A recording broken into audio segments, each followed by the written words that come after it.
have you been for the last 1 year, Sal?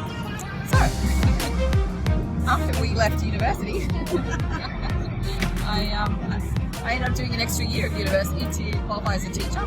Yeah. And I had a scholarship with New South Wales Department of Education to become a Chinese language teacher. And yeah, it was really interesting. I got hired at a small school. It's actually a big school in a small town in New South Wales.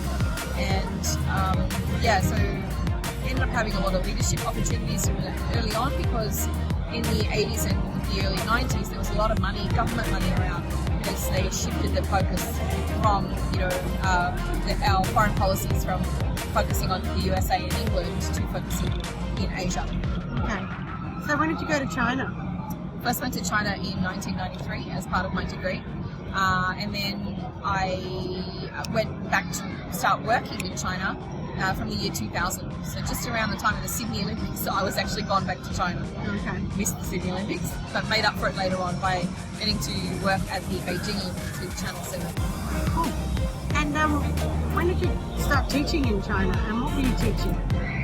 Yeah, so that was the interesting development. I randomly met an Australian lady in an airport line in Shanghai at one time, and she mentioned that she was working at an international school. So I had not heard of that before.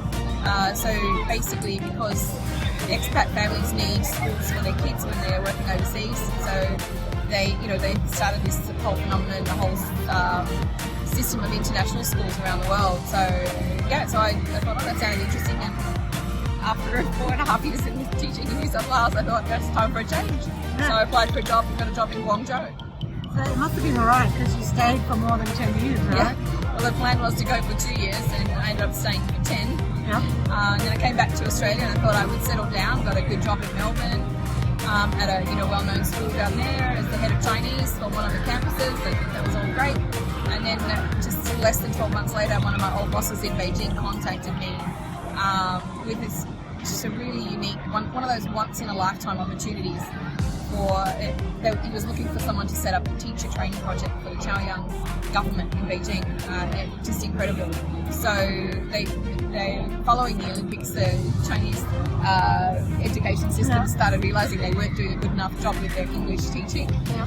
So they needed someone, and given that I understood both sides of education, the Western side and the Chinese side, obviously it was a fairly ideal candidate. Although my background is not in English teaching, it's in Chinese as a foreign language, but because I could straddle the both, I got invited to take on the project.